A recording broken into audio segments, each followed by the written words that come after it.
Gigi, good evening. Can you hear me at the back? I should be audible. Okay, thank you so much. Thank you, Missy. Good evening, everyone.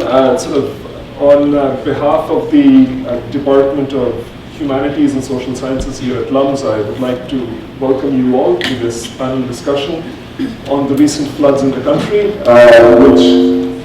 which is structured around the themes of response, relief, and recovery. It's a great pleasure for me to welcome four distinguished guests who will be sharing their expertise with us this evening. First of all, we have Faisal Farid Saab, who's the Director General of the Punjab Disaster Management Authority. When we think about the floods in this country, especially in the recent round, we tend to assume that much of the flooding happened in Sindh and Balochistan.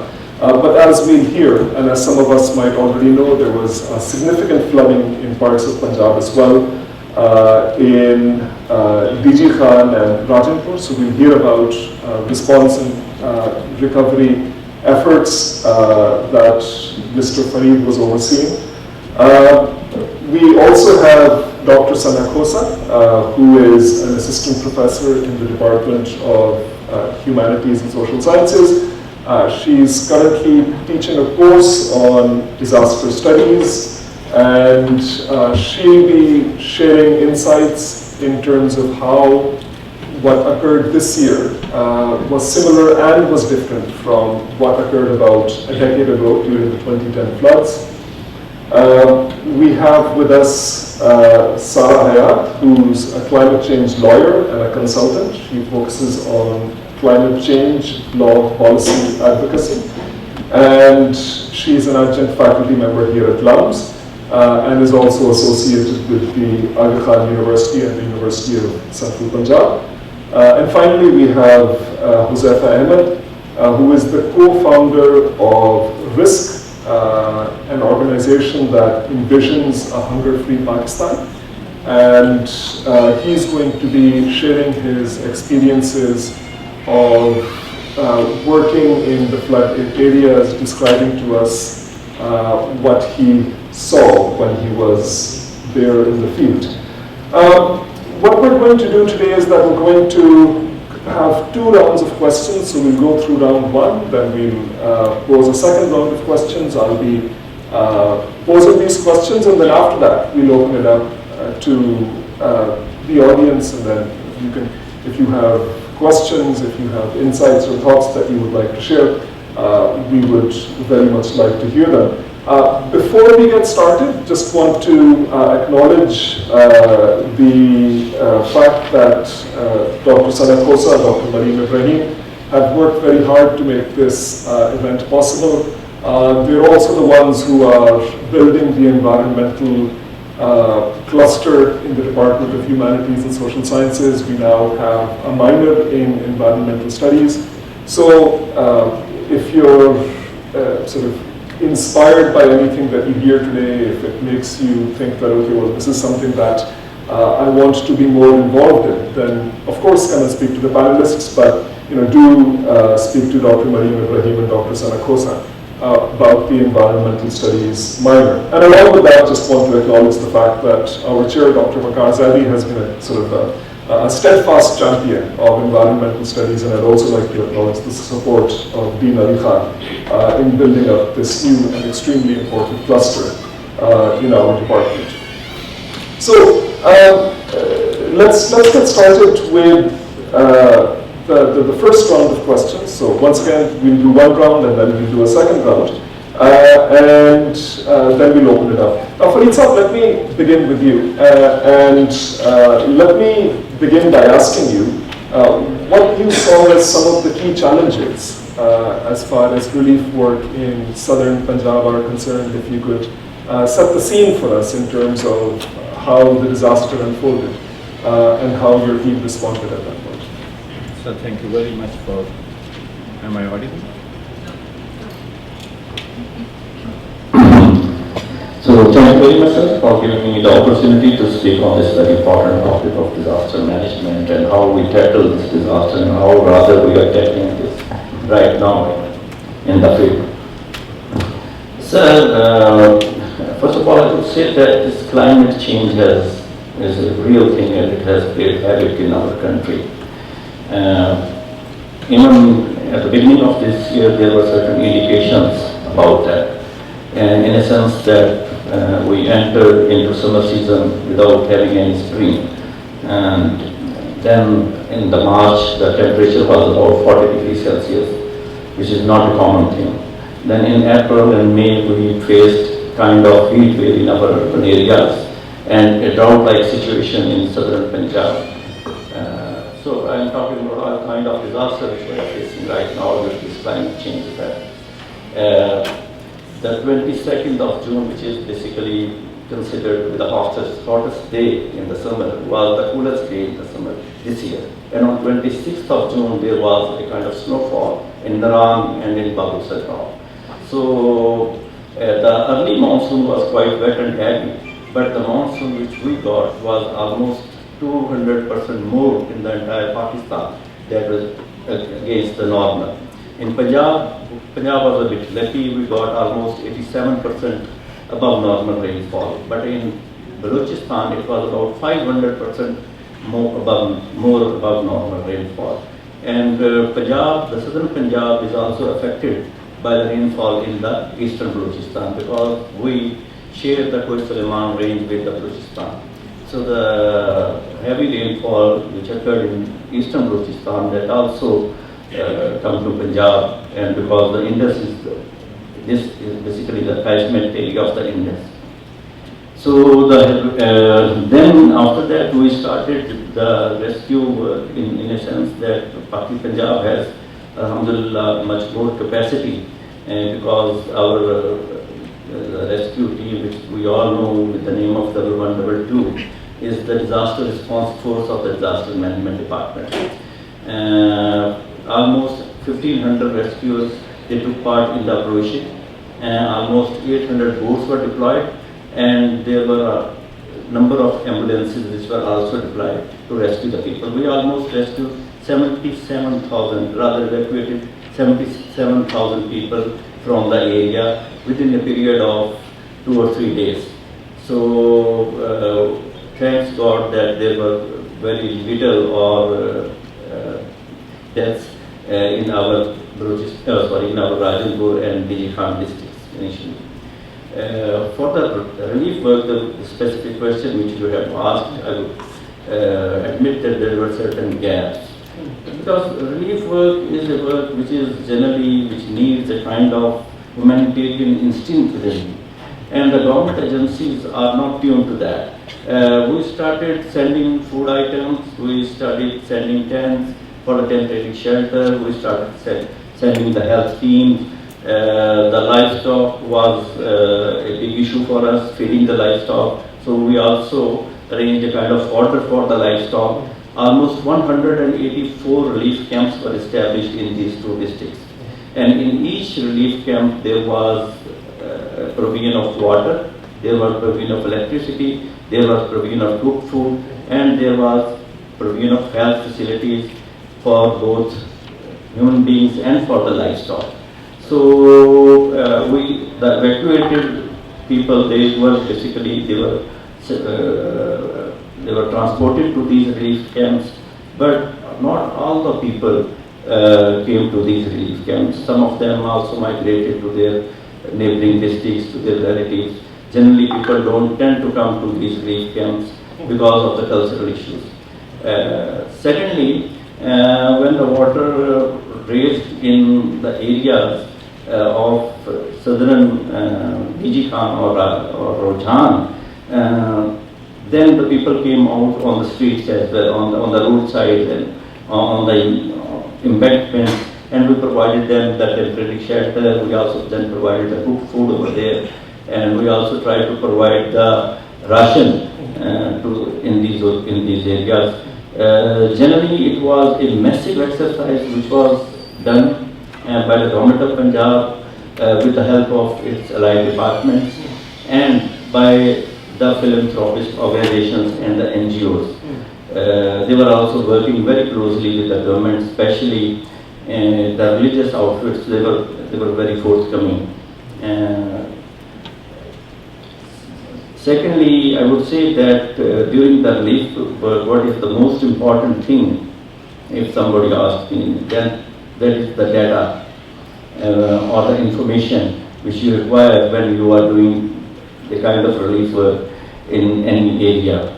And data means that where are the built-up area, where are the certain settlements, how many population is there, how many pregnant women are there, how many children are there, and what kind of services they require, how many livestock are there. Fortunately, Punjab government has already done a kind of multi-hazard vulnerability assessment of each district.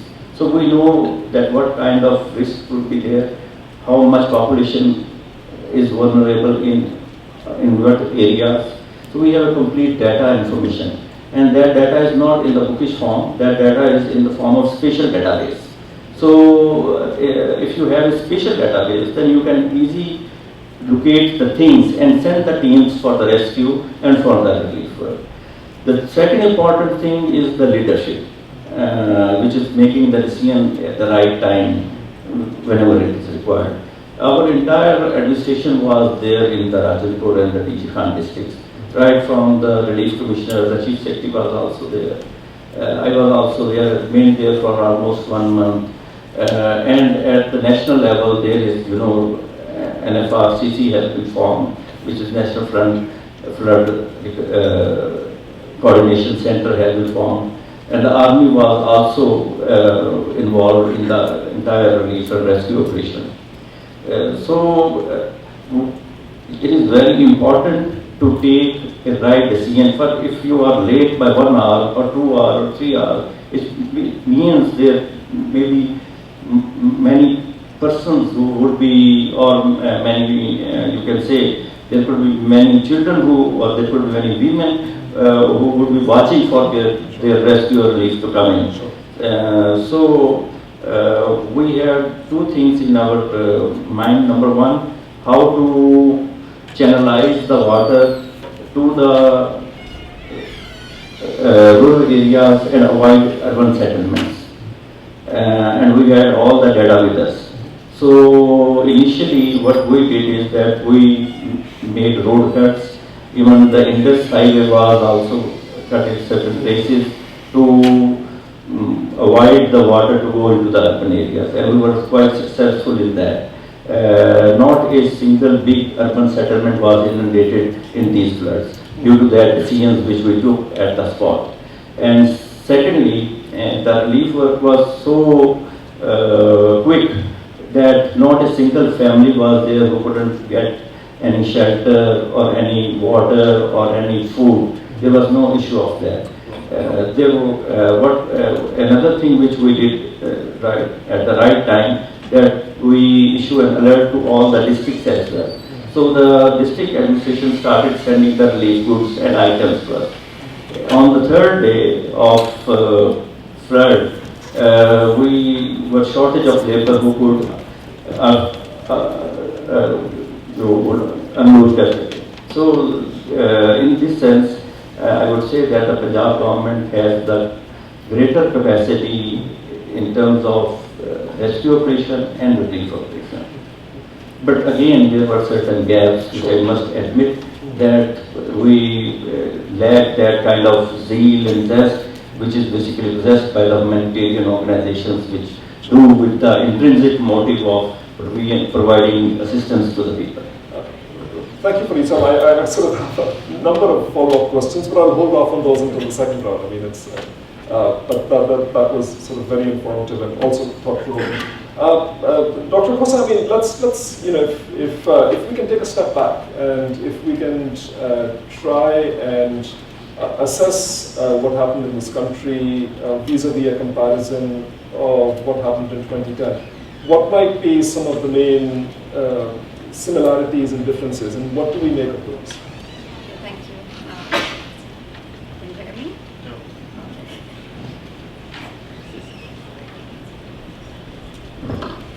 Can you hear me? Yes.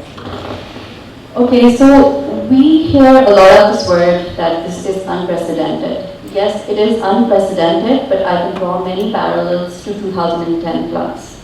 Both floods are and were focusing events, watershed events that require us to rethink the way we manage disasters in Pakistan. So after this event as well, we hope for some policy change.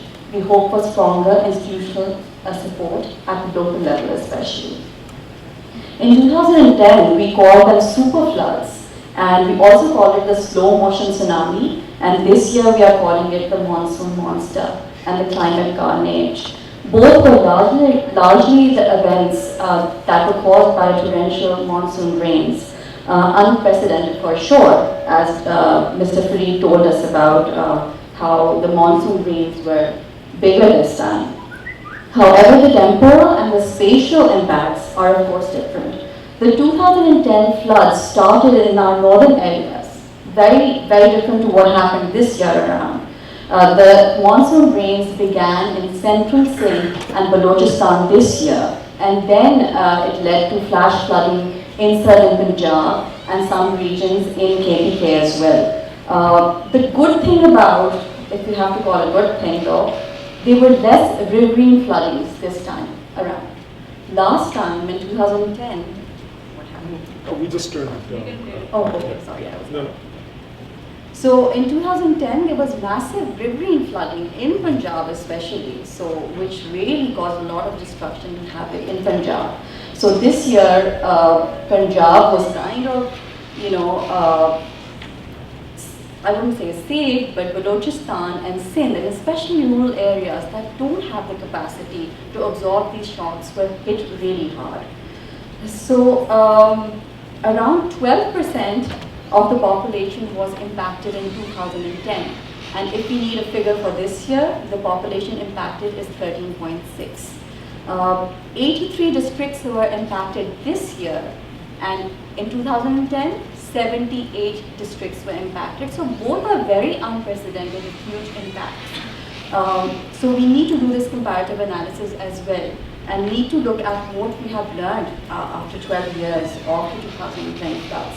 We also need to reflect that those that suffer the most are already marginalized and rural communities. Unfortunately, the big cities are saved, but this time around we saw Karachi in bad shape.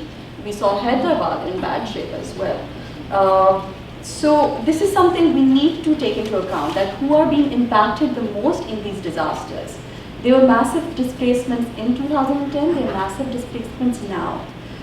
We also have stagnant water in many areas, and that is going to lead to waterborne diseases. Already is actually. There are cholera breakouts in certain areas. So there is an impending health crisis in the country today, and there was a crisis in 2010-11 as well. So the situation is very similar to what we experienced in 2012. That was unprecedented. This is unprecedented. But as Mr. Fareed mentioned, that this has been a freak year. We have had massive heat waves this year. Summer arrived earlier. We had droughts. We had wildfires in KPK and Balochistan, and then the floods. So this is a freak year. And with climate change, we have to prepare more and more for freak years happening sooner than 12 years. So we have to really think about, do we have the capacity to respond to these events? We call it erratic, but they will become commonplace. Do we have the capacity, or are we going to look at the global community every now and then to provide us relief?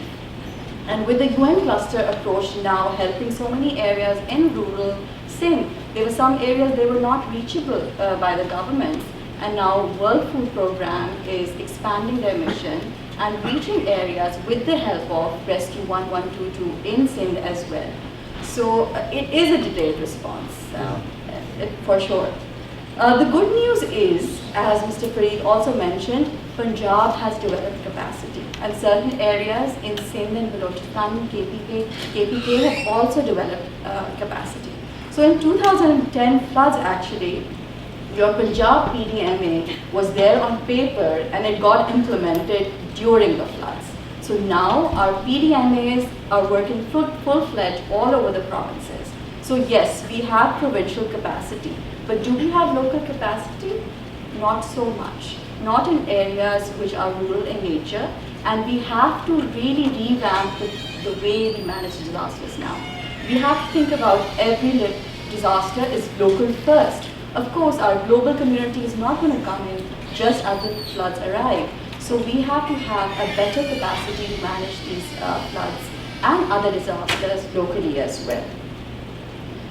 So, as I said, this is a freak year. We need to prepare more for freak years. And we have to apply a more proactive approach. Now, talking about response and relief is very reactive in nature. We have to think about long-term disaster mitigation measures. Are we preparing well? Are we collaborating with the organizations that have the capacity to support the government systems, the local NGOs, for instance, who should provide shelters as soon as possible? We need to do an asset mapping of each community now.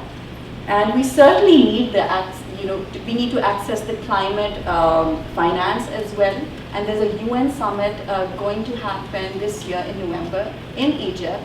And we need to really make our case much stronger than before. And we need to put our house in order as well. We need to do government planning of recovery and rebuilding, not only restoring, but building back better. The narrative being built right now with the international community. Our finance minister is doing this, our prime minister is meeting so many people globally, and they are stressing the fact that we want to build back better, which is not the easy route. We will get a lot of finance, but do we have the capacity and do we have the plans in place to build back better? That's the big question. Thank you, Dr. Khosa. Ms. Anayat, I mean, I'm sort of hoping I can get you to speak a little bit about the climate change aspect of what just occurred and what we're dealing with in this country in terms of the aftermaths of the floods, because very soon after the disaster started unfolding, we started hearing about the fact that this is a consequence of climate change, and Pakistan's contribution to greenhouse gases is minimal, and therein was an argument in which the implication was that what we're witnessing in this country is the result of developments which are taking place elsewhere in the world. And as a social scientist who by profession is meant to be thinking critically about what we're hearing, I find this a fairly provocative idea. So I'm wondering if you can speak a little bit about the climate change argument, how you might parse it, what we should make of it. Thank you. I apologize in advance for a bad throat. Great question. Maybe one that should have been posed right at the offset to set the introduction for this session. I hope you guys are angry about these floods. I hope you guys are really angry about these floods, because these floods are not normal, and we all get affected. And I know that you sit in a bubble in DHA and you're bypassing the impacts of it, but Pakistan is devastated.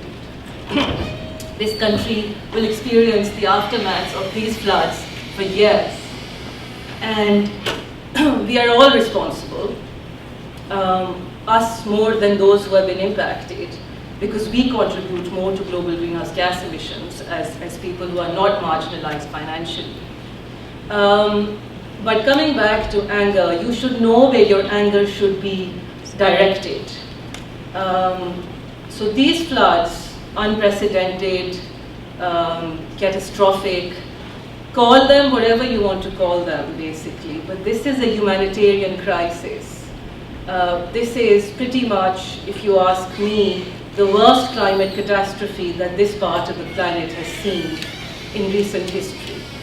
And the government says 33 million people are displaced. That's not right. The figures are much higher. The catastrophe, the destruction is much larger than what you're seeing on the news, if you are bothering to see it. I hope you are. But the truth is that there are, yes, some things that we couldn't have done. We couldn't have prevented these floods.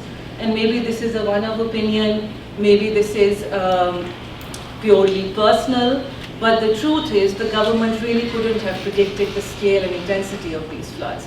And I'll tell you why, because now there is also a study that's recently come out which says that these floods are exacerbated by climate change by about 70%. Ye baat durust hai. Every year Pakistan experiences about 3 to 4 monsoon cycles, right? They come and they wreak havoc and they go. This time we've had about 8 monsoon cycles already, and they didn't stop. They came, we got a bit of respite, they came again, they came all the way through till the middle of October. Generally, July and August is tough for some parts of the country. Not this time round. The monsoons hit middle of October. They are going to keep coming, the rains are expected, and then the rainfall, the kind of rainfall we're getting, we've never had before. It's torrential. So what happens is when climate change causes global warming, so temperatures rise. When temperatures rise, clouds end up storing a lot more water vapor. When clouds are storing more water vapor, they burst all of a sudden. आपने social media पे videos देखी होंगी cloud burst की. Social media तो आप सब इस्तेमाल करते ही हैं ना, Twitter और Instagram. उस पे आपने देखी होंगी, the clouds burst. And the kind of rainfall you get is what's called torrential. And a lot of rescue efforts were hampered, they were impeded, because when you spoke to the rescue team members, they said nazar nahi aata tha. They said the kind of rainfall was so intense we couldn't see. We couldn't access the people. There was no possibility of distributing relief goods. And so you've got tough monsoon cycles, you've got an excess of monsoon cycles, you've got torrential rainfall, you've got cloud bursts. You've also got your glaciers melting. So Pakistan, I'm sure you guys know this, and this is a proud fact for us, that we host the 3rd largest ice mass on the planet after the North and South Pole. So our glaciers are world famous, and some of us visit them, but the problem is they're not just beautiful, they're also very dangerous, and they're melting at unprecedented rates. So when glaciers are melting, you get what are called glacial lake outburst floods, flash floods. 1 minute, there's silence in the community, nothing, everybody's just working, eating golgappas. The next minute, everything is wiped out because they come all of a sudden. That's how glacial lake outburst floods come. And these floods, like was rightly pointed out, were not riverine floods, which means it's not that the river levels rose and caused floods. It's because the floods came from the north. The glaciers melted. And there was so much rainfall that caused these floods to come. So climate change is definitely responsible in large measure for what we've experienced. Climate change has also exacerbated these floods. But where is your anger channeled? Like, you should have anger. Let me tell you, you should have anger. But is your anger towards the international community? Is it towards the United States? Is it towards Europe, Australia, the largest emitters of global greenhouse gas emissions? I don't know, you have to decide that. Pakistan emits about 0.8% of global greenhouse gas emissions. That's negligible.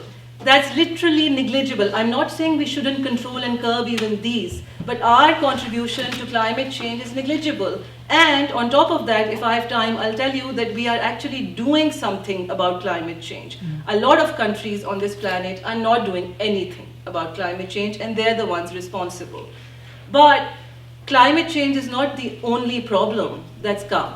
So your anger should come in 3 ways. Firstly, climate change. Secondly, what the hell did the government do?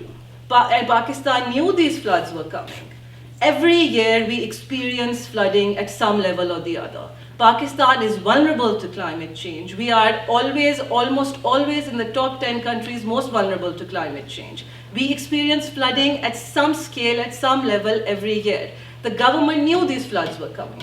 What was the government doing? What was it like? Where was its attention? Was it focusing on a foreign conspiracy? Was it, obsessed about elections? Was it worried about what's happening in the Supreme Court? I don't know. That's something you guys have to decide. You guys have to think this through. But the truth is, the government could have prepared better. One, they should have stored more. They should have had supply agreements done. They should have vendor agreements. They should have prepared for whatever scale of disaster we were expecting, because we were expecting floods. They should have had heavy machinery with them. They didn't have it. They still don't have water pumps. Why don't they have those? Why hadn't they conducted floodplain assessments the way they should have? They didn't do it because they just it was not important. And that is something you should be angry about, because these floods are devastating your country. You should be angry about it. Thirdly, Pakistan is impacted so badly by these floods because nobody controls population growth. This is a topic nobody is talking about, and this is something that should be reiterated. Again, it should just be making headlines. The kind of devastation we've experienced would have been much lesser had we had some kind of curb and control on population. This is not a religious issue. This is now an issue for our survival. So this is your second wave of anger. Your third wave of anger should be the floods have come. The country is devastated. We've got almost Dr. Khosa is saying 80-something districts. Some say 200 districts are affected. Some say 100 some districts are affected. I'll trust her judgment. But you've got so many districts affected, and yet everybody has not received food. Everybody has not received medicine. Everybody has not, there are 65,000 pregnant women amongst the flood affectees. They don't have ways to deliver safe births. They don't have medicine. There are outbreaks of cholera, of malaria, of dengue, of gastrointestinal diseases. What is the government doing? People are dying daily. This is the government's fault. You can ask for aid, you can ask for international community assistance, and by all means you should do it. But the poor handling in the aftermath of Hawaii, these floods are continuing, but in the poor handling of these floods, your anger should be towards the government. So keep your anger, express your anger, demand that Pakistan not experience this kind of devastation again, because floods are going to come. Climate change is going to become worse. Global warming is going to increase, and our country will suffer more than most countries will. But it is up to you guys. You guys have to raise your, and it just doesn't mean that once a disaster strikes, you collect some funds and you send them that way. Kare, so bismillah, wo bhi kare. But you should be demanding. You are a very esteemed institution. You study in a very esteemed institution. Your voice gets heard. Don't think your voice doesn't get heard. It does. It echoes in Islamabad. So demand, rise, ask your societies, ask your professors, ask your friends to raise your voices, and ask the government what it's doing. That is your responsibility towards what are probably 40+ million Pakistanis impacted by these floods.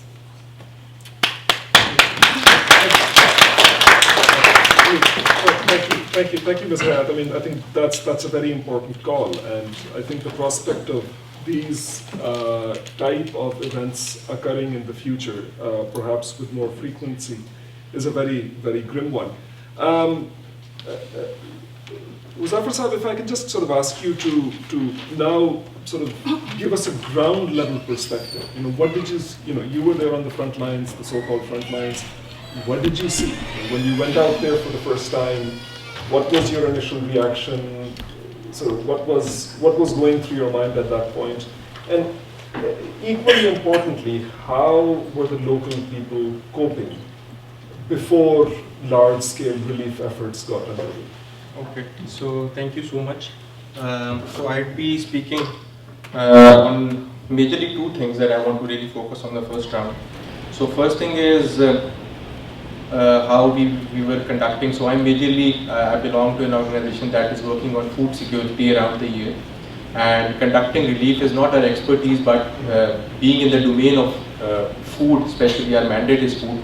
So we were among the first responders of the situation since we've been developing food programs in the urban areas. And secondly, I want to really focus on another thing which is surprisingly nobody talking about, is the upcoming food crisis that we are yet to face, and nobody is interestingly talking about how things are going to be so worse for the coming That's my second question. weeks and months. So yes, so automatically for an organization which is working on food, मेरे लिए सबसे ज़्यादा focus ये नहीं था मैं relief कर दूँ, what was daunting me was कि what is going to come in the next season, हम अगली दफ़ा करने क्या जा रहे हैं, और क्योंकि majority of these areas which are affected are people are relying on two things, either they are on livestock or they are people who are relying majorly on agriculture. So first things first, so being a very small organization compared to the catastrophe that we were facing, I have this certainly because he faced there were some gaps. So I would like to really point out some gaps. We are a country that is majorly facing one crisis or the other. So we are in a state of so many crises all over the place. So what I really think that we are moving in a century that is full of, we talk about numbers, we talk about technology, but what I genuinely felt that was lacking when we were conducting the relief operations, so I would like to start off with the challenges, is that there was no central coordination that we as a civil society organization really felt. So I started my operation, so we started our operations from the south of Punjab. So the idea was that we would wipe out every district and then move on to different areas because we have limited capacity, limited funds. So our area was that in the first phase we'll start from Tonsa and cover the district of Rajanpur and its tehsils, Fazilpur, Jampur, Hajipur, and we'll go on to the queries that are coming to us. Somewhere or the other, or our ground teams are assessing areas and they're telling us where the need is.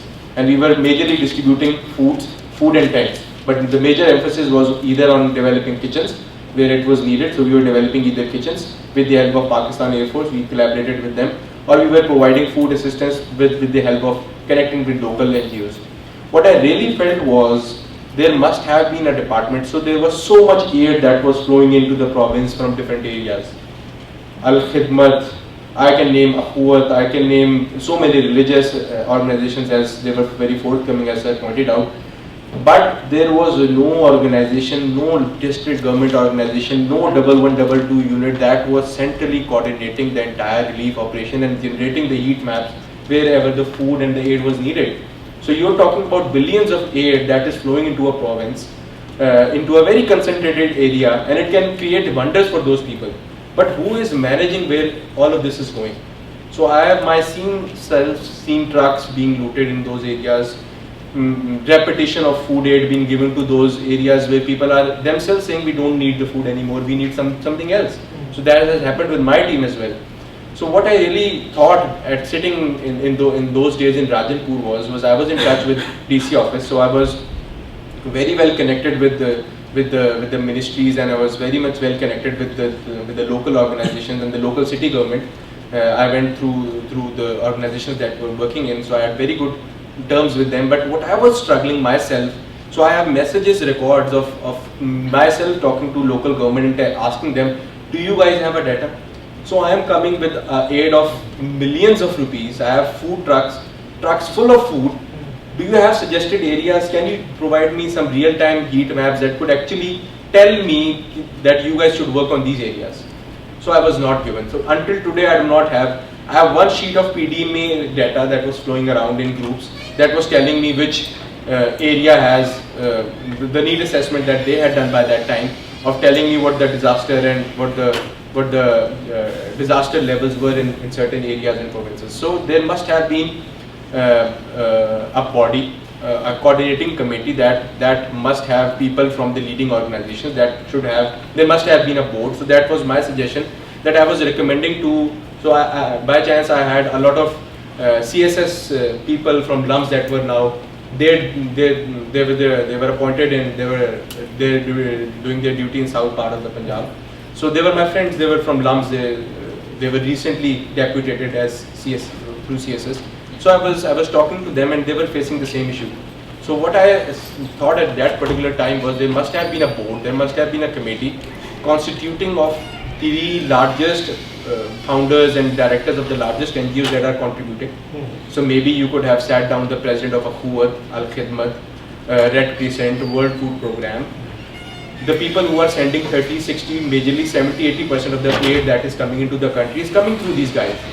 Have them sit in a room, ask their team to fill in the data, make WhatsApp groups, make calls, generate a larger heat map that is telling you wherever what is going and how you can block the city entrances, you can count whatever the truck are coming up, which area are they coming from, which organization are there. So many ways to track down whatever the data, and there should be one team that was, their concern should have been data.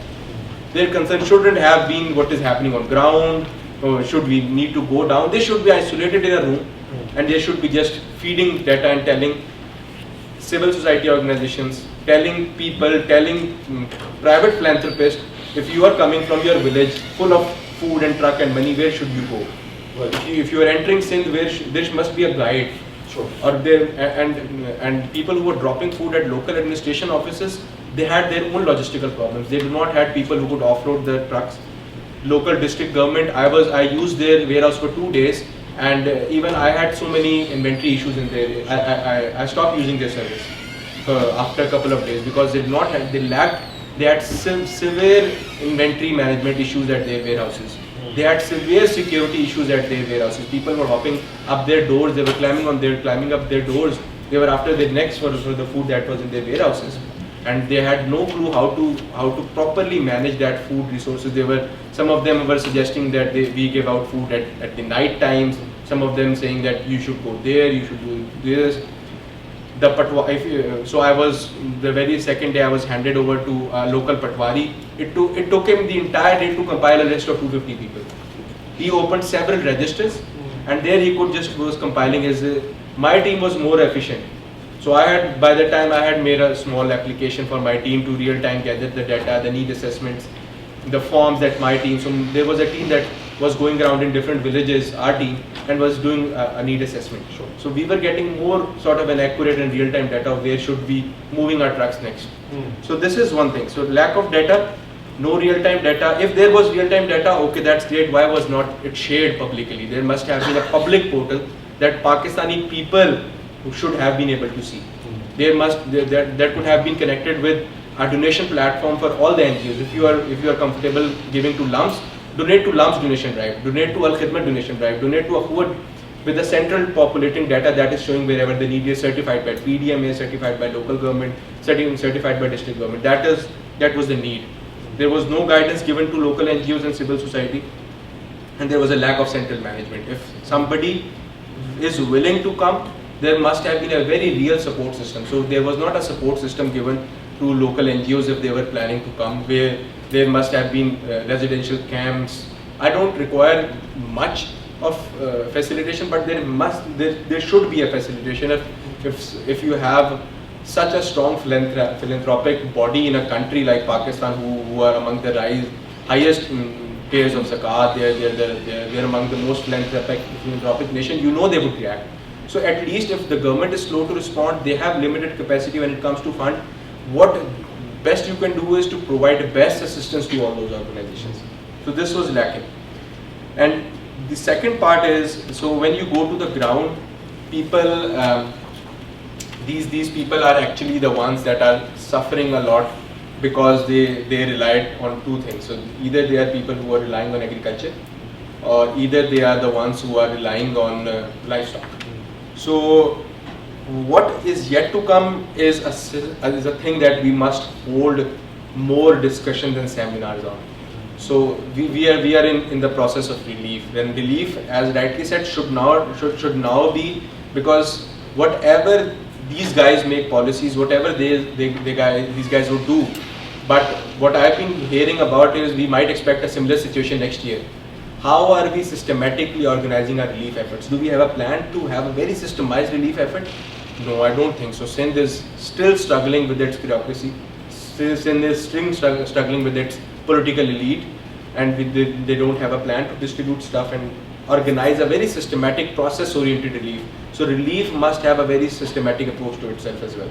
So I do not think, as an immediate effect, we must prioritize to conduct and learn and specialize and create an agency within the government that is expert on proactive measures, how to prevent them, and if situation comes, how to react and react really fast, and how to combine all the government departments. You have huge machinery in Vasa, you have huge trucks lying around in so many departments.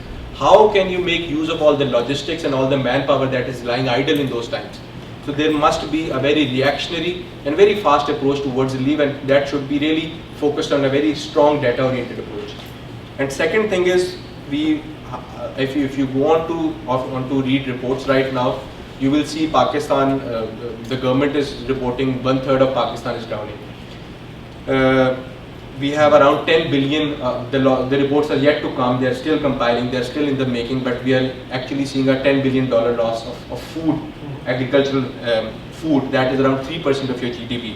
If you talk about rice, which Sindh contributes around 42% of your rice as an economy, and what we are seeing right now is 18% is directly inundated. The loss, we are expecting an 80% loss, downturn of rice production in Pakistan this year. We are going to see a very major loss. So I was in Sindh, I've seen it from myself. आपके जितने भी खजूर के बाग हैं, केले के बाग हैं, पूरी तरह तबाह हो चुके हैं. कोई तरीका नहीं है वहाँ पे, वो सिर्फ खजूरों को रिवाइव कर रहे हैं जितनी वो रिकवर कर सके थे. We are seeing a very huge loss of, there is no major production of dates happening for this year. आप रमज़ान में हम लोग लेते हैं, we procure as to give out in Ramzan. आप लोग जिनका भी they are in the food cycle, ask कि हम लोग अभी खैरपुर से क्या प्रोडक्शन ले रहे हैं, डेट्स की कोई प्रोडक्शन नहीं है खैरपुर की. केला बहुत बुरी तरीके से अफेक्ट हुआ है, चावल तो पूरा डूब गया, 80% लॉस हो चुका है चावल का. सो अभी चावल लगा हुआ था, मैंने अपनी आंखों से देखा लगा हुआ चावल इस वक्त डूबा हुआ. साउथ पंजाब के अंदर कपास लगी हुई थी, कॉटन पूरे तरीके से दबा हो चुकी है. So what is the plan, how are we going to revive? 42,000 livestock के जानवर सिर्फ सिंध में तबाह हो चुके हैं. शुगर केन के मिला के 273 मिलियन के लॉसेज हैं शुगर केन इंडस्ट्री के, राइस एंड शुगर के. शुगर एंड राइस मिला के $1.3 बिलियन है, जो कि सिंध का बता रहे हैं वहाँ से. I am just pointing out small losses of as the reports are coming along. और ऑलरेडी गवर्नमेंट ने 5 लाख मेट्रिक टन गंदम ऑर्डर कर दी है. अगर आप हमारा इम्पोर्ट बिल देखें तो हम ऑलरेडी गंदम के लॉस में. हम एग्रीकल्चरल इकोनॉमी है जिसका 70-80% जो सप्लाई चेन है वो कहीं ना कहीं से वैल्यू एडिशन होके हम लोग एग्रीकल्चर से पैसा बनाते हैं. हम लोग या तो कपड़ा बेचते हैं वैल्यू एडिशन करके, तो एग्रीकल्चर से लेते हैं. हम लोग चीनी बनाकर कुछ भी कर रहे हैं, हम लोग इनडायरेक्टली अपना जो बेच रहे हैं, जीडीपी चला रहे हैं, हम एग्रीकल्चरल एग्रीगेरियन इकोनॉमी है. उस एग्रीगेरियन इकोनॉमी के अंदर इतना बड़ा लॉस एक तो हो चुका है, जो और दूसरी जो फूड सिक्योरिटी सिचुएशन घरों की है. So I have visited local houses, यहाँ पर सारा कॉन्सेप्ट होता है, वो 7 साल की गंदम स्टोर करते हैं. So if you and me belong to, any one of you belong to an agricultural family, if you come from a family from rural side of the country, you will realize कि जब local 3 से 4 एकड़ वाला farmer गंदम उगाता है तो सबसे पहले अपनी गंदम वो साल की स्टोर करता है, जिसको उसने कहते हैं दाने इसने अपने घर रखे हुए होते हैं, गंदम के दाने. और बाकी जो होती है वो बेच देता है, या उसको, या जब बड़ा चौधरी है उसको भी अगर जो पे करता है वो गंदम के दानों के थ्रू करता है, जो अपने साल की वो स्टोर करता है. मेजरली घरों को जिनको आप 15 से 20 किलो राशन इस वक्त बांट रहे हैं, वो लोग हैं जो साल की 150-150 टन अपने घर में सेव रखते हैं. उनका क्या फ़ायदा होगा 10 केजी जब आप उनको डोनेट करके एक 10 केजी का आटे का बैग देते हैं? वो लोग हैं जो साल की गंदम स्टोर करते हैं. एंड दे हैव, इनके सारे घरों की गंदम इस वक्त तबाह हो चुकी है. अभी मुझे एग्जैक्ट लॉसेज नहीं पता कि जितने लोगों ने घरों में लॉस की थी उनकी क्या एग्जैक्ट सिचुएशन है, बट मेजरली लोग जो घरों में फूड सिक्योरिटी है, what is the government plan to tackle that food security? एक तो, और दूसरा बड़ा प्रॉब्लम ग्राउंड पे जो डिस्कशन कर रही है, जितने भी लोग मैं जिनसे मिलकर आ रहा हूँ साउथ पंजाब में, इन लोगों ने NRSP से, कश्यप फाउंडेशन से, अखुवत से लोन लेके अपनी ज़मीनें काश्त की हैं. और ये वो लोग हैं जो ऑलरेडी छोटा फार्मर है, जो कि एक लोन लेता है. ये लोन किसके ऊपर है? 15, 20, 30, 40% तक का लोन मैं उधर अपने ग्राउंड असेसमेंट पे देख कर आया हूँ. People who have taken loan on 40% interest, उन्होंने अपनी गंदम काश्त की हुई है. वो गंदम जो कपास जो लगाई हुई थी लोन के ऊपर 40% सूद के ऊपर, वो अब तबाह हो चुकी है. The agencies are after them to return the loan, and उनके पास ना लोन रिटर्न करने के पैसे, ना घर बनाने के पैसे, ना अगली गंदम काश्त करने के पैसे हैं, और अगली गंदम के लिए ज़मीन जो लेवल करनी है उसके पैसे भी नहीं है. So we are seeing a very large food and rehabilitation crisis. So when we say we have tackled down the situation, we have tackled down the first phase of relief that was yet to send, and now we are going to see a very much donor fatigue that is going to come in these areas. How many of your friends are now doing a food relief? आप खुद ही देख लें, जितने पहले आपके दोस्त LDF के ऊपर फंड रेजिंग कर रहे थे, कितने उनमें से रह गए हैं? अगले महीने कितने होंगे मैं देखूंगा, कोई नजर नहीं आएगा। जो लोग आप पर मैं दे रहे थे, आपकी भी डोनर फटीग है। अब आप किस रिश्तेदारों को, are you planning to donate next month? No, nobody is planning to donate next month for flood. We don't even know what is going to happen when winter is around the corner for these people. Medical crisis को तो मैं discuss ही नहीं कर रहा. मेरा mandate food. I'm just trying to keep myself in food. So we are actually seeing two major crises. एक जो घरों level पर food insecurity होनी और एक macro level पे जो government level के ऊपर होनी है. And we don't have a plan for any one of them. So this is what should be our major concern right now. And because I am again an organization जो कि food relief में expertise नहीं develop करती, so I develop my expertise in food security in Pakistan. So I am developing programs now. As part of the risk, we are launching a new program right now in rural part of the country. जिसका काम है सिर्फ to provide agricultural inputs right now to people. So we are launching another program जो सिर्फ agricultural inputs provide करेगा. We have a very small limited budget and capacity, but this needs to be put focused on. How to, एक तो पहले हमारा मसला था कि हमारे पास वैसी एग्रीकल्चरल रिफॉर्म्स इतने पीछे थे, हम लोग लैंड रिफॉर्म्स में स्ट्रगल करते हैं। मैंने जितने लम्स में कोर्सेज पढ़े थे एग्रीकल्चर के ऊपर, यही इशू था हमारा। हम उससे भी 20 साल सब पीछे चले गए। And this should be our concern as an a food based economy. How are we going to thrive, how are we going to export, and if majorly how are we going to manage and import and export and the food security of the populace of this country. Great, thank you. Achha, now I have a second round of questions, but I'm going to propose, keeping an eye on the clock, I'm going to propose that, and I will ask those questions. I'm not done yet, but what I'm going to do is that I'm going to open it up to the audience, and then I'll just, because I don't want this to be a conversation that's happening there, and you, the audience, are not involved. So we'll take questions. I'll sort of add the questions I had prepared as well, so that this is more interactive. Ji, please go ahead. Yeah, so I'm someone who takes their privilege very seriously. I know that if I am in RUMS, a lot of my friends aren't here. So I'm going to, whatever I do here, it's for them, for people who didn't get a chance. So I want to ask you, besides raising my voice, how do I help these people? How do I mean, I speak, I write, but what else do I do? And I want to open this up to everyone on the panel, because you're all experts. Yeah, Please, well, please. I always feel like I'm in this bubble and I never get to see Sure. on ground log kaise stuff. Sure. And I think this is the sort of question that I'd like all the panelists to respond to.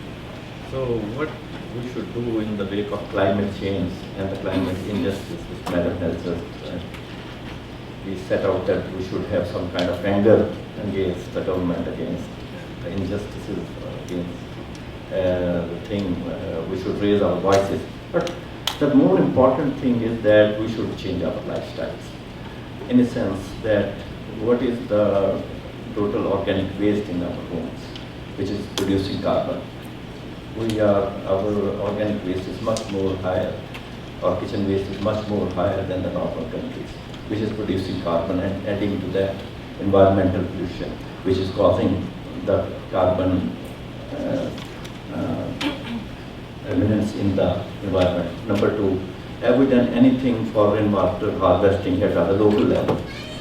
Have we done something for the rainwater harvesting in our institutions or rainwater harvesting in our cities? Have we thought about that? So these things are very important, because this climate change is going to affect our lifestyles in the future. Disaster management is a thing which not a single organization can do, not a single entity can do disaster management. It needs global partnership, and it needs partnership at the provincial level, at the local level as well. So as an individual, we should think about this, that how to change our lifestyle and what we can do to save the environment. This is my point. Your question is so valid, and see, as a disaster researcher or somebody teaching disaster studies, you feel so overwhelmed because you're discussing cases which are so tragic, and you're talking about people marginalized, and they remain in the poverty circle, and you really can't do much about it. So my first, in my individual journey, was to create awareness. you write, you blog, you create that awareness.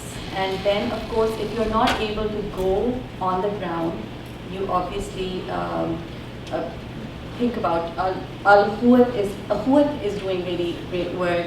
You think about entities that are really, really the leaders in terms of their network as well. The Pakistan Red Crescent Society is doing a lot as well with their international partners. So you see the organizations that are making a difference and improving things for the marginalized as well. So, and ultimately maybe join the government, revamp the systems, be the game changer that is required in our society. And inshallah, yeah. Great question. I think aptly answered. Right, at a personal level, this is important, that at a personal level, what you can do to curb climate change, definitely a question I always get asked at talks also. I'd say control your vehicular emissions, very important. Control, I mean, if you are an industrialist family, then, you know, control what's happening from your factories. Control waste, harvest rainwater. But yes, I think for you guys, raising awareness is the basics, or it's like it should be a springboard at this point. And not just raising awareness amongst your friends. What's most important right now is raising awareness amongst marginalized communities in this country. If you are from a part of Pakistan that is impacted by floods, or if you are from a part of Pakistan that is vulnerable to flood impacts, then you should be taking this as a personal challenge. This should be your job. That, you know, in the summers or in the winters or whatever, you go back home and you start talking to people there about about impending floods, about what climate change is doing to that part of the country, or what climate change is doing to them personally. Write on climate change. Google is literally your best friend. Google climate change. See what's happening with climate change. And I will reiterate, raise your voice as much as you can. When I promise you that when I say Islamabad hears it, I promise you Islamabad hears it. In 2019, I organized the first climate strikes for Pakistan, and LUM students also showed up. The next time I visited the Ministry of Climate Change, they said, "Madam, aapne hamare liye musibat khadi kar di hai." They heard it. They took cognizance of the fact that students had come out on the streets and they wanted some kind of justice. So your voice gets heard, and just talking about it is something you can do on a routine basis. Talk to your staff at home about it. Talk to the staff at LUMS about it. Talk to your gardeners at LUMS. There's so many. So just play your small role, and then also Google what you can do to stop contributing to climate change. Save water. Saving water is very important for Pakistan as a country, and as individuals also. That's something that should be, part and parcel of your good deed for the day. Conserve water. मेरे नज़दीक आप देखें, इस वक्त awareness और ये सारी चीज़ें तो बहुत इम्पॉर्टेंट हैं. मैं थोड़ा सा डिफ़र इसलिए करूँगा कि थोड़ा सा प्रैक्टिकल हो जाए हम लोग सारे. और इस वक्त सिचुएशन इस तरह है कि आप लोग 2 से 3 तरीके से, but I will tell you very directly what you need to do. सही, आप इस वक्त लम्स में हैं, आप पढ़ रहे हैं, आपके पास प्रिविलेज है, सो आप उन लोगों के साथ बैठते हैं जो प्रॉब्लम मेकर्स हैं सबसे पहले तो. सो ये जो एलीट जो इस कमरे में हैं, ये वो लोग हैं जो कि या तो they are the ones who create problems. So हम उन लोगों में से हैं. सो मैं भी इसी इंस्टीट्यूशन से पढ़ा हूँ, लेकिन यहाँ पर प्रॉब्लम मेकर्स बैठते हैं. यहाँ या पॉलिटिकल लीड है, या फैक्ट्री ओनर्स हैं, या वो बड़े बड़े जो सिस्टम को कंट्रोल करते हैं, जो एस्टेब्लिशमेंट का हिस्सा है. तो सबसे पहले तो उन लोगों को फिगर आउट करें, और उनके साथ you can become a very strong voice against those people.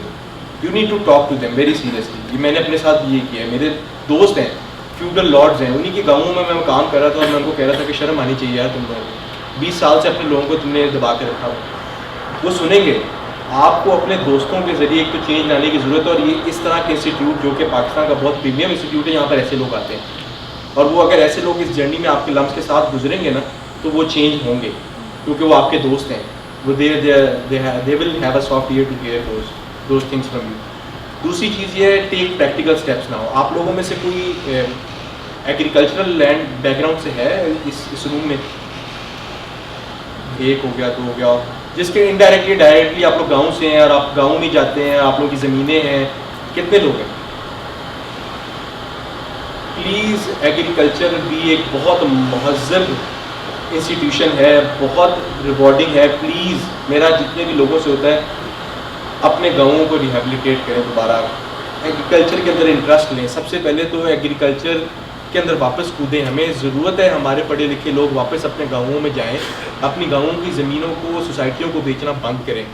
Urbanisation جو کلائمیٹ کے جتنے بھی ہم اس کے کنٹریبیوٹر ہیں. ہم لوگ یہاں پر بیٹھے میں کوئی بھی میرے دوستوں میں سے واپس گاؤں نہیں جانا چاہتا. یا اس نے گاؤں کی زمین بیچ دی ہے یا ٹھیکے پہ دی ہوئی ہے، انڈر پرفارم کر رہی ہے، انتہائی انڈر پرفارم کر رہی ہے، اور ہم سارے سفر کر رہے ہیں. اور کوئی بھی کسی کو شوق نہیں ہے دوسری جنریشن کو فارمنگ ایگریکلچر میں جانے کا. ٹیک ریئل اسٹیپس. آپ دیکھیں کلائمیٹ سمارٹ بہت زیادہ سولوشنز ہیں جو پاکستان کو ضرورت ہے. کنزرویشن کے اوپر make your start ups, form a company. دیکھیں آپ سافٹمور ایئر میں ہیں، میں نے رزق اسٹارٹ کیا تھا، میں سافٹمور ایئر میں تھا. کوئی ایسی اپرچونیٹی نہیں ہے لمس کے اندر جو آپ کو نہ ملے. آپ نے کمپنی اسٹارٹ کرنی ہے، این جی او بنا، جو کمپنی جو آئیڈیا بھی آپ نے کرنا ہے، آپ کو پیسے بھی ملیں گے، دوست بھی ملیں گے، ٹائم بھی ملے گا. ابھی شروع کریں.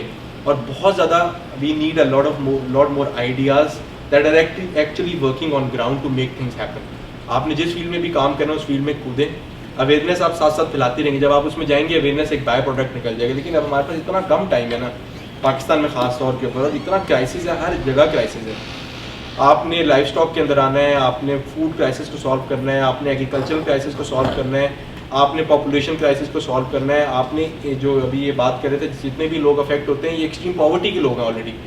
یہاں پر یہ ان کی اگلی جنریشن سے میں مل کے آؤں، کوئی نہیں پڑھ رہا. ان کے اگلے 10 سال بھی غربت نہیں ہے. ایمرجنسی کے طور میں یہ سوچ کر آیا تھا کہ اس ملک کے اندر 2 چیزوں کی ایمرجنسی نافذ کر دینی چاہیے. ایک پڑھائی کی، ایجوکیشن کی، اور دوسری ایگریکلچر کی، کہ خوددارہ لوگ اپنے گاؤں میں واپس جائیں، ہم سوسائٹیز کو بیچنا بند کریں اور پریکٹیکلی ہم اس سیکٹر کو گلوریفائی کریں تاکہ ہم کاشتکاری کرنے میں پرائڈ لیں، اپنے ملک کے اندر پرائڈ لیں، اور اپنی ایگریکلچرل ریفارمس کے اندر ہر بندہ کنٹریبیوٹ کرے. ہمارا ملک ایگریکلچر میں ہی فوڈ سرپلس کنٹری بن جائے گا. ہم بیلنس آف پیمنٹ میں بھی سرپلس میں آ جائیں گے. ہم اتنے چھوٹے ملک ہیں اور وہ صرف ایگریکلچر پہ ریوائیو کر رہے ہیں. انہوں نے چھتوں پہ لگا دیا ہے.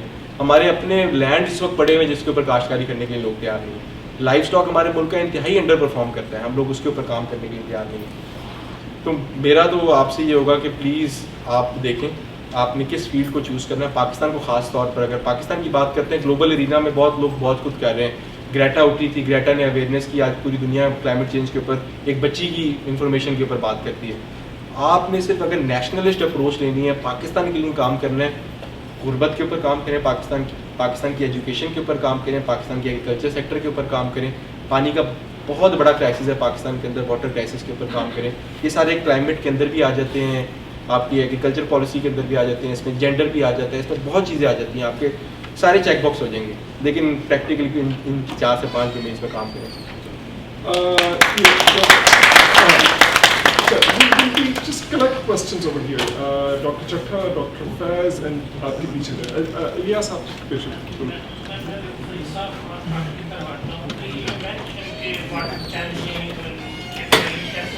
پھر آپ نے کرب کی بات کی کہ آپ نے اربن ایریا میں نہیں آنے دیا، سورٹ آف اسٹیٹ بنائے. I'm just wondering کہ کوئی لانگ رن پالیسی ہے 20 سال کے لیے، یا کہ واٹر فلڈ تو آتا رہتا ہے، ڈاکٹر فوزا کہہ رہی تو 20 سال کے کوئی ایسے کرب ہو یا چینل ہو جو water gravy.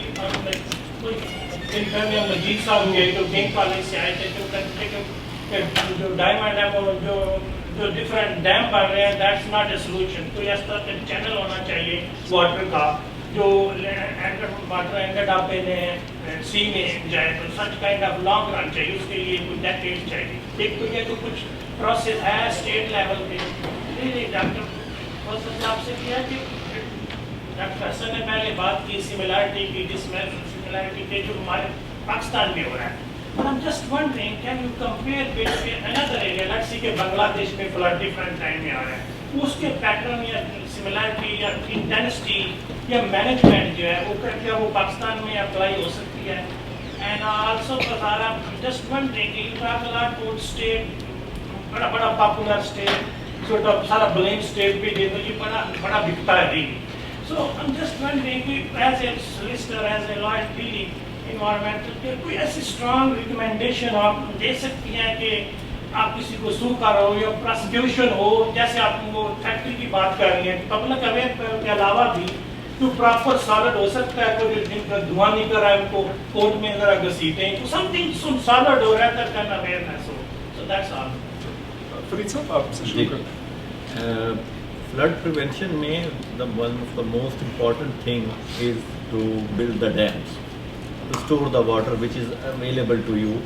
We have a problem or an opportunity that we get the water for 3 to 4 months. 15th of June से हमारा monsoon season start होता है और 15th of October तक रहता है. In these 4 months we get excessive water and the rest of the हमारा जो पूरा year है, that is we fall in the arid zone. वो फरीद साहब माइक ऑन. So हमारे we are land of rivers in a sense that हमारा north से south move होता है सारा का सारा water channel, और जो हमारे Indus river है that is basically snow melt fed है, और जो rest of the 4 rivers हैं हमारे पंजाब के especially वो rain fed है. So और इसी तरह हमारा ये जो अभी जो सिचुएशन क्रिएट हुई है हमारे साउथ पंजाब में and Balochistan and Sindh, that is due to rain, not due to riverine flooding. So it was not about the snow melt, rather it was a kind of excessive rain. Can you believe that what was the amount of rain in Pallidam in Sindh? 1700 millimeters in a day. So ये कहीं पे भी दुनिया में हो तो वो generate हो जाएगा, not only in Pakistan. So what we need to do is कि हमें एक तो small dams बनाने चाहिए in a sense कि उस पर हमें इशू, और एक बड़ा डैम भी चाहिए हमें to store water so that कि हम ख़ास तौर पे रिवराइन फ्लडिंग को तो मैनेज कर सकें. हमने तरबेला के होते हुए मैनेज किया कालाबाग, ये जो आपका नौशहरा पे काबुल रिवर पे almost 3,15,000 क्यूसिक पानी आ रहा था. At the same time there was 2,25,000 cusick from Tarbela. If we add up this, it was 5,70,000 cusick.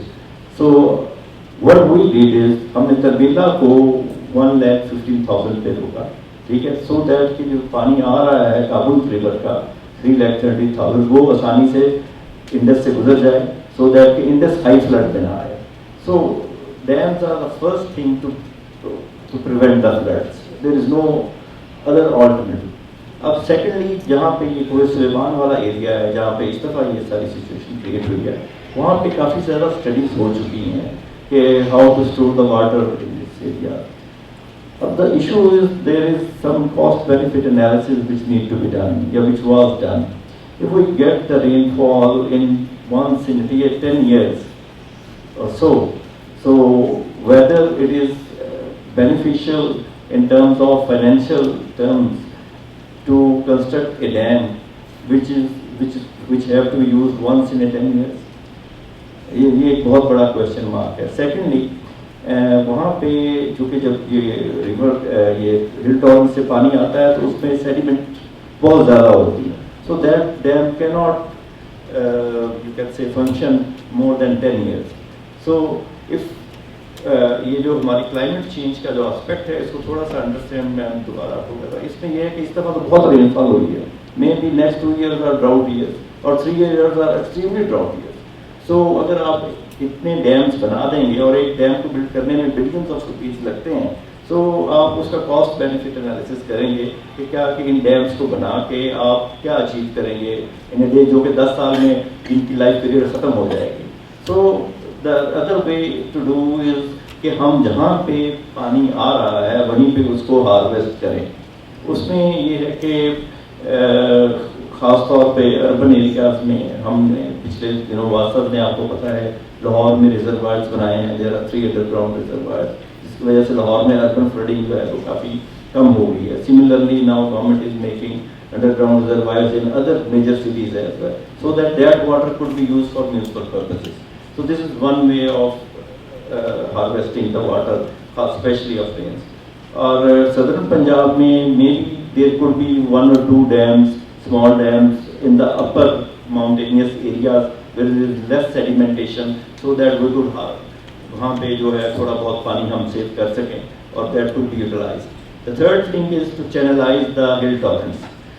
If you go in those areas, you will see that the entire basically DG Khan, Rajanpur and Kishmore, these are all paths of hill torrents. There is no defined path of hill torrents. The water is coming from the mountains and that can go anywhere. So we need to channelize them. But again, channelizing these hill torrents will have a lot of cost. There is, we have almost estimated that it would require about 200 billion rupees to channelize one single hill torrent. So can you spend this type of amount on channelizing one hill torrent? And there are 15 hill torrents in DG Khan and Rajanpur district. So what would you do in terms of financial allocations? And our total development budget is 700 billion, around like that, for the entire Punjab. So there are many things which need to be considered before we make any decision on that. But you are right that constructing a dam is essential at this particular time, a big dam on the Indus River and maybe small dams in the catchment areas of Coastal range. I hope your question. You talked about how we need to compare our case with Bangladesh and other countries that have worked in flood management. Mr. Fareed talked about structural measures and how they're so important. So are non-structural measures. Sometimes structural measures, just like flood walls, for instance, that can give us a false sense of protection as well. It creates a moral hazard. If we have flood walls, that might people living in the floodplains will think they will be protected and they will build further. Now, in this flood especially, we saw videos from Salwar in which huge buildings were constructed on the river banks, which is essentially a major disregard of land use planning. So we're not doing these things properly, we're not planning well. Floodplain management पे बहुत काम होना चाहिए. So people who have been living in the floodplains for years and their houses have been destroyed, there has to be some way to for them to move away slightly from the floodplains. Because this requires a lot of thought and planning on the government's part. Building codes for urban cities like Karachi, buildings should not be collapsing in rain. Just by heavy monsoon rains, we are not following building codes essentially. So really moving away from the riverbeds, not constructing these huge gigantic things, these are also structural measures we need to take. Obviously floods and monsoon rains, these are all hazards, these are natural hazards, climate induced, but they become disasters when you put marginalized people or put these settlements in the way of these floods. So this is a long-term vision that is required on the part of government and international NGOs as well. So दोनों चीजें करनी ज़रूरी हैं. Structural measures and non-structural measures such as preparing creating plans for your floodplains management, for instance. And we should learn from Bangladesh. Another thing I need to mention, because when we talk about capacity building, capacity to manage disasters and floods essentially, we have to think local. We can't think provincial, we have to think local, because her disaster essentially local hai. This is the basic principle which we have to follow. Right now we have our district commissioners, the heads of our districts, leading the response. Why don't we have experts, the disaster managers or emergency managers, who are looking after all the things, who are making sure that our drains are maintained well, for instance in cities, who are making sure that building codes are being followed, who are making sure there's a long-term vision of sustainable development and green development in our communities. So there's a lot of things that need to be done, structural and non-structural in nature. your question is solid, but before I get to it, let me tell you that there is a reason I keep talking about awareness. Awareness को आप जो है इस तरह दरगुजर करते हैं, the truth is कि नहीं. I work in the policy domain, I work in the legal sector, and the reason our laws don't work, the reason our policies collapse is because there is no background of awareness, which is why मैं ये रट्टा मारती हूँ, जहाँ जाती हूँ बोलती रहती हूँ कि आगाही क्रिएट कीजिए, आगाही क्रिएट कीजिए. Raising awareness is fundamental. You need it. Otherwise, ना कानून चलता है, ना policy चलती है. Everything tanks the minute it's released. And but coming to what you said, there are definitely plenty of laws. It चुको ते कानून पे है. We don't need more laws. We don't even need more laws for disaster risk management at this point. What we need solid implementation of these laws. We have our Environment Protection Act, a provincial also. Environment is a provincial subject now. Disaster relief is a provincial subject, PDMA. हर सूबे का फर्क है. Islamabad में NDMA बैठता है, and then each province has its own PDMA, which is the Provincial Disaster Management Authority. We have filed writ petitions also. I myself have also. Writ petitions are constitutional writ petitions you file before a court of law, generally the High Court, to demand the safeguarding of your constitutional rights. So climate change, this flood also will impact your right to life, your right to food, your right to education, your right to health, all of these. The problem is, the moment a case commences to 3 days down, stay आ जाता है. हुकूमती department से कहते हैं नहीं जी आज पेशी नहीं है. XYZ हो गया जी, नहीं नहीं जी सारे पैसे कहीं और लग गए. So nothing works. Environment protection हमारी जो एक्ट्स हैं उसके अंदर अगर आप किसी को penalize कराने जाओ, वो किसी और को पीछे पैसे दे देते हैं. कोई फैक्ट्री फाइन नहीं देती, कोई फैक्ट्री अपने कोई ऐसे इसलाह नहीं लगाती which can control the kind of emissions that they're generating, because there is an entire lobby, because there is. And I hate the word corruption because it's used too much in this country, but the truth is that having a severe lobby, a political lobby, an industrial lobby, whatever you want to call it, is really sort of slowing down our fight against climate change. No law works, no constitutional writ petition gets anywhere, no policy ends up getting implemented, no agricultural growth happens. इन साहब ने जो बात की वो बहुत solid है कि भाई feudals भी अपने लोगों को नहीं आगे चलने देते. Why? Because it's all self gain, it's all personal gain, which is why I will bring it full circle. जब तक आगाही नहीं आएगी, जब तक लोग आवाज़ नहीं उठाएंगे, इस मुल्क में तरक्की नहीं होगी. जाहिलों को तो किसी ट्रक के पीछे भी लगा दो आप. जब तक you guys will not speak, jab tak the marginalized communities will not have enough information, till they do not have enough education, they will not raise their voice and everybody will continue to exploit them. We will not make any headway for climate change, we will not make any headway with agricultural produce, we will not.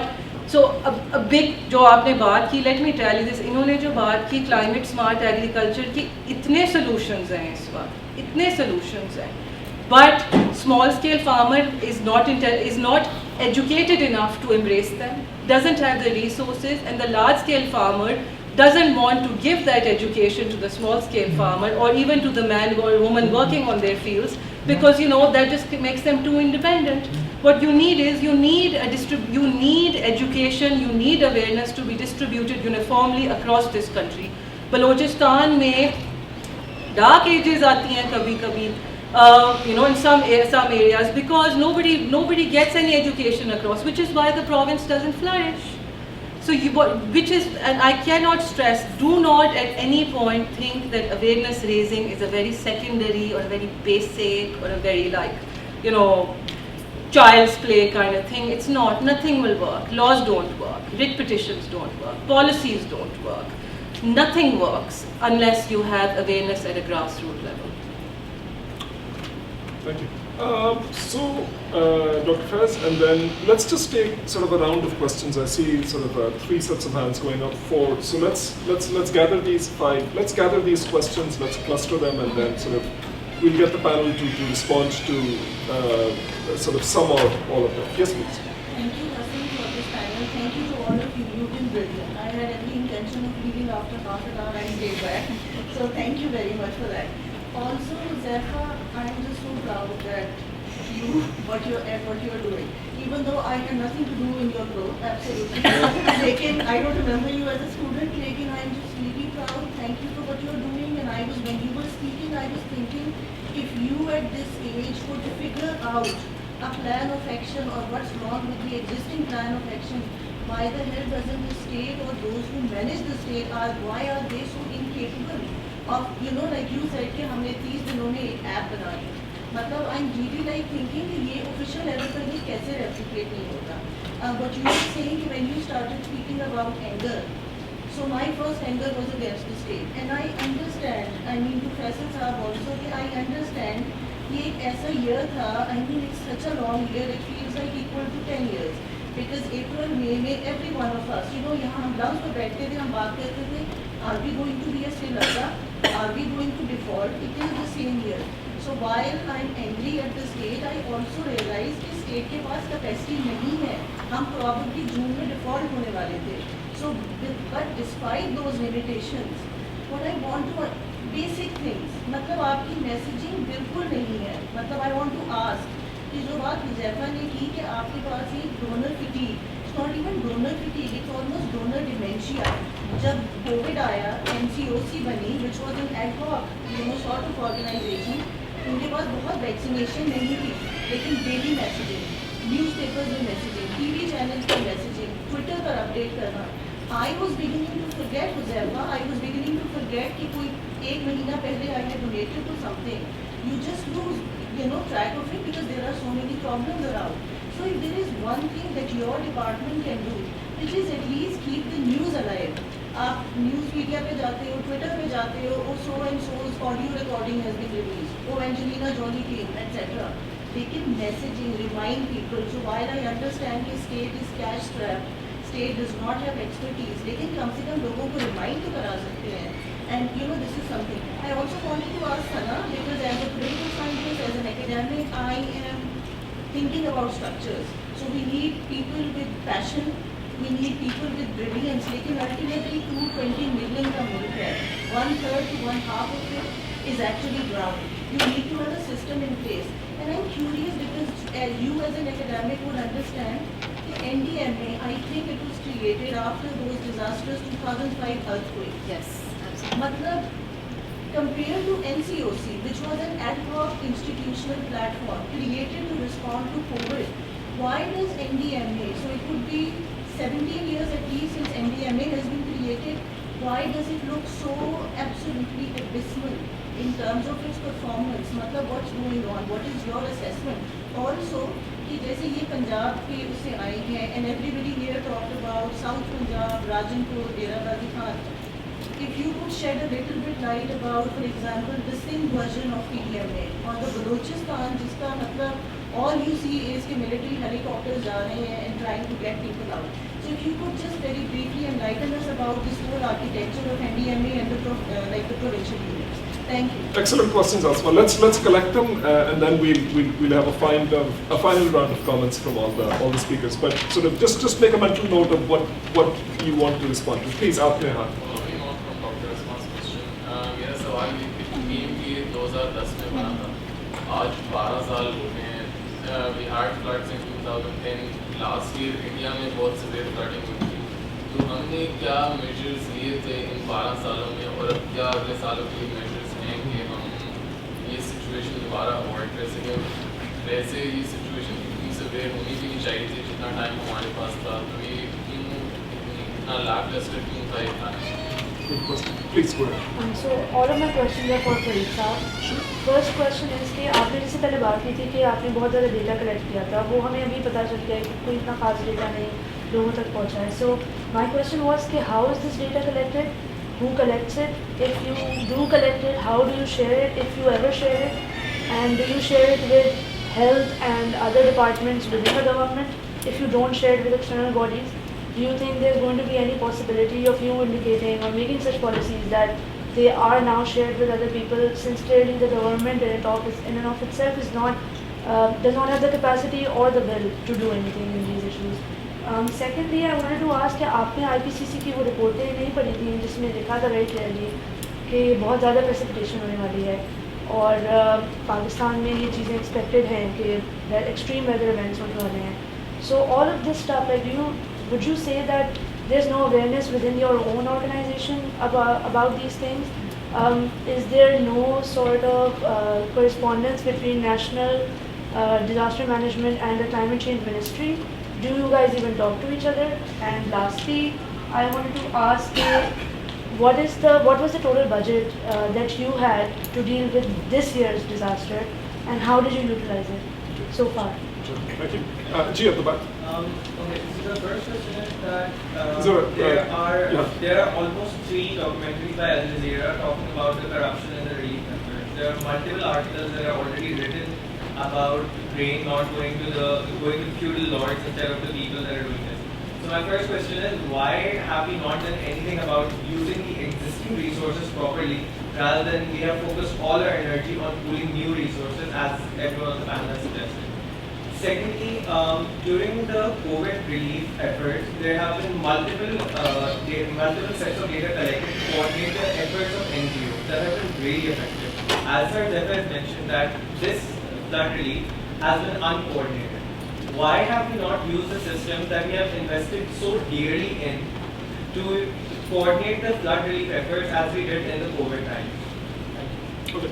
And if your question has been asked, then just sort of then ask a different question, or go ahead. So we've talked about individual capacity, but my question is that given the economic condition of Pakistan right now, given the fact that we're also in the middle of political squabbling about power, etc., and given the fact that most of the politicians that they don't really show active concern, active legislating in various legislative institutions, on a state level, what is it then, given all of the concerns that we've just discussed, how do you guys see the future of the state in dealing with these issues given the reality? And I understand that we all can contribute individually, and we should, but at the end of the day, these are structural problems which do need structural solutions. What future do you guys see right now in conditions that we have, towards moving towards the solution? It's a good question. Yes, please. Sir, my question was, I hail from South Punjab and I know what the situation is. तो Zephyr से I would completely agree. उसमें मेरा एक सवाल था छोटा सा, maybe I would look very naive asking it. 1/3 of the country is drowned and still Satluj did had any water. At the peak जब जो है पूरा मुल्क डूब रहा था, आधे से ज़्यादा मुल्क नीचे से आ रहा, there is a whole river जो कि आपके जो है साउथ पंजाब की जो ना मेन जो फ्लड प्लेन्स हैं और जो बाकी एग्रीकल्चर है उसको वाटर करता है, वो बिल्कुल खाली पड़ा हुआ था. And at that moment I read about an article जिसके अंदर जो है देयर वाज अ सोल्यूशन जो कि हमने नीलम और झेलम के साथ नीलम रिवर के साथ हमने किया था ऊपर, जिसमें we got a contribution from an international entity, और उन्होंने जो है एक कनेक्शन बनाया था जिससे एक रिवर से दूसरे रिवर में पानी फेंका था. तो जब ये सारी चीज़ें हो रही थी तो that just get around to the whole concept के जो है जब मतलब पानी इतना था कि जो है उन जगहों पे आके जहाँ पर नहीं होना चाहिए था, और जहाँ पर पानी होना चाहिए था उन जगहों पर बिल्कुल भी नहीं आया. तो that doesn't make sense at all. Any other? G, please. मेरी 2 क्वेश्चन है. G, please. First of all के फ्लड की अप्रोचमेंट जो है उसको कौन सी अथॉरिटी जो है वो कंट्रोल करती है? अगर उसको जो भी अथॉरिटी डील करती है, तो अभी तक हम लोगों ने इतना डिजास्टर देखा है कि लोगों ने दरिया के दरमियान में होटल्स बनाए हैं और उनके तो पूरे तबाह हो गए हैं. तो वो तो एक फ्लड प्लेन का हिस्सा है, तो लोग किससे पूछ के वहाँ पे घर बनाते हैं और क्यों बनाते हैं? कुछ चीज़ को रोका क्यों नहीं जाता? अभी अगर हम रावी में भी देख लें तो फ्लड प्लेन में लोगों ने अभी भी घर बनाए हैं. तो उस डिजास्टर को देखते हुए अभी भी रावी को क्यों नहीं खाली करवाया जा रहा है? सपोज वहाँ पे कल को रावी में फ्लड आ जाता है या और बहुत से एरियाज में आ जाता है, तो ये फ्लड प्लेन इंक्रोचमेंट क्यों नहीं रोकी जाती, या कौन से ऐसे फैक्टर्स हैं जिसको ट्रिगर करते हैं? सेकेंडली मैं ये कहना चाहूँगी कि जैसा कि सर ने कहा कि डैम्स के ऊपर बहुत ज़्यादा इंफ्रास्ट्रक्चर लगता है, तो मेरा एक्चुअली थोड़ा सा मैं इसके ऊपर थोड़ा सा स्टडी कर रही हूँ, फ्लड्स के ऊपर स्ट्रक्चरल मेजर्स को मैं स्टडी कर रही हूँ। तो उसमें मैं लिटरेचर में ही मैं ये देखती हूँ जो कि केस स्टडीज एप्लीकेबल हैं वेस्ट में, कि हम एक फ्लड प्लेन रिकनेक्शन बिल्डअप करते हैं। दिस इज अनदर मेथड जो कि ऐसा करता है कि आपके फ्लड प्लेन को जो है वो एक बैरल लैंड कह लें या एक खाली जगह के साथ रिकनेक्ट कर दें, तो वहाँ पे फ्लड के टाइम पे हम ऐसी फसलें काश्त कर लेंगे जो कि पानी को बियर कर सकती हैं। और विदाउट मतलब फ्लड सीजन अगर नहीं है तो वहाँ पे ऐसी फसलें लगाई जाए कि जो फ्लड के बगैर भी सर्वाइव कर सके। तो हम ऐसी मेजर्स क्यों नहीं अडॉप्ट करते? Any other quick questions or comments? Cholaji, if I can ask the panelists to do the impossible and respond to these in perhaps one or 2 minutes.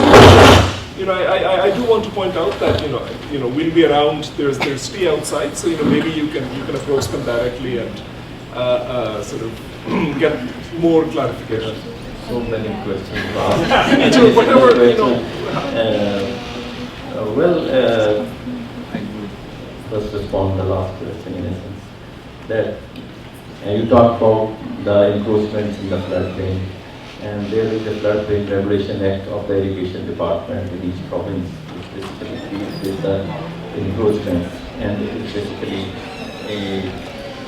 it's a kind of जुर्म है किसी भी जगह पे construct करना. But the flood plains are, you know that in Pakistan the flood plains doesn't belong to the government. This is private land. आप रावी में जाएं तो रावी में आप देखेंगे कि उसके इर्द गिर्द उसके अंदर जैसे रिवर मेंडियर करता है तो जिसकी ज़मीन अंदर आ जाती है वो भी किसी की प्राइवेट लैंड होती है, और जो ज़मीन बचती है बाहर जिसके वो कास्ट कर रहा होता है, that is again private land. So it's not a government land. So people use this land, and we talk to many people that why don't you come out of, that the water is coming, why don't you come out of this land? So a poor man having 2 acre or 3 acre of land, he has been doing subsistence kind of agriculture over there with his children living in that floodplain area. So does the government have the capacity again to remove all those people from the floodplains and resettle there in some other places and give them again the livelihood as well? The simple answer to that question is no. The thing is that, as I said earlier, that we have 3 months of 4 months of flood period. Generally, people used to harvest the crops in the winter season, the wheat crop, and then they could come out of the floodplain, and then they go back again to the floodplain and harvest the crop. But now, with the growing population and with the increase of kind of democratic rights, in a sense that the government has also provided them the electricity in the floodplain, there are schools in the floodplains, there is so many public infrastructure in the floodplains as well at this particular moment. So this issue of encroachment is a big issue. I don't think so that there is any solution at this particular moment. The complete Satluj river that is basically encroached now. The complete Ravi river even in Lahore that is encroached. Encroached in the sense that now people are living in those areas. The river capacity of Ravi is 250,000 cusick. And the historical flood was 500,000 cusick. So if the same flood repeats, the entire Shadra region and all those regions will be underwater. And that water will not go anywhere. वो वहीं पे evaporate होगा बस. So these are the serious issues which the government has at this time no solutions कि वो किस तरह से इन millions of peoples को resettle करे, कहाँ पे करे, कैसे उनको livelihood का कैसे arrange करे. So this is a big issue. Maybe with the passage of time, people realize themselves और फिर उनकी income इतनी हो जाए कि वो खुद flood plain से निकल के बाहर आ जाए. और you talked about Satluj river, that why there was no water in the Satluj river and why there is water in this time. This is not a kind of riverine flooding. This is a kind of climate change induced flooding in the southern parts of Pakistan, in the southern parts of Punjab and then Sindh and eastern parts of Balochistan. हमारे पास आपने 1960 का पढ़ा है जो हमारा मुआहदा हुआ था India के साथ, तो we gave 3 rivers, the Satluj, Beas and Ravi to the India, and the Chenab, Jhelum and Sindh in this river they belong to Pakistan. So the total they got almost 26 million acre feet of water, and we got almost 120 million acre feet of water. They have the storage capacity out of that 26 million, 30 million acre, they have 13 million acre water storage capacity out of 26. So over a period of time, they have almost the storage capacity of half of the water they got the share from this division. But Pakistan has had 120 million acre feet of water, and we have again the storage capacity of 30 million acre water. The same with India as well. We haven't developed our storage capacity. The thing is that they have 2 major storages across upstream in the Satluj. So they release the water whenever they are to their full capacity. Otherwise, they don't release the water in river Ravi or in river Satluj. So this is the issue. And this time the rainfall was not in the upper catchment area. Rather, you would be surprised that the AJK, which generally gets more rainfall, it has the below normal rainfall in this monsoon period. So the phenomena has totally changed. So the Satluj didn't get any water because the India didn't release any water, and because there was no rainfall in the Himachal Pradesh, due to which their storage could be filled. So another question was about the relief being done by the government, and then there is corruption issues. As I told earlier, that this is a gap which we have also identified this time, in a sense that no Patwari, no Tahsildar can be expected to provide relief to the people without taking his own share or something like that. So we have this time come up with an idea that either we will use the volunteers from the local people, or we will use the NGOs, the national level NGOs, to provide the government relief as well. One thing I must say is that the first hill torrent which hit the DG Khan was on 13th of August, I suppose, yes, on 13th of August. And the rest of the NGOs, no offense to anyone, I was there for almost 15 to 20 days, and there were no, you can say, national level NGO till the 1st of September. So only the government was there to provide relief. And we provided relief to the people, to every corner of DG Khan. There are issues of lack of coordination due to the burden of the work on the local administration. Because they were so much overburdened. I know that my assistant commissioner of Tonsa, he didn't sleep for 10 nights, can you imagine? And he worked day and night. Similarly, I know that she was a lady assistant commissioner in Jampur. She was working day and night, and I know that for 3 days she didn't go to her home. She remained in the field. So whatever the capacity the government had, they provided relief to the people, and wherever it was possible. Then the relief doesn't mean the provision of food only. The relief means the provision of health facilities. The relief means the provision of water for the livestock as well. The relief means provision of safe drinking water to the people. The relief means provision of the clothing to the people. So this was all done in a very good manner in the South Punjab. The issue is that most of the NGOs, they want their footprint and pictures from that particular area. They don't believe in the government, or rather people don't trust in the government due to various other reasons, because the government is not unable to provide the services in many other sectors. So they also think that the government will not be providing relief to the people who are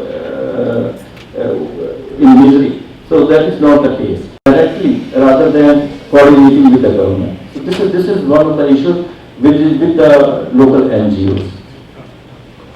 There was a question from NDMA. NDMA. नहीं थोड़ा time हमारा can we just sort of maybe just have the other panelists sort of make their closing remarks very quickly. Asma, I had a question from you about NDMA. So NDMA, after the earthquake, was formed as a result of that. We didn't have any federal level organization. And if you think about Western societies that have developed, federal level agencies like FEMA, for instance, in America. So this was a new structure, and it was much needed for coordination and collaboration with different players.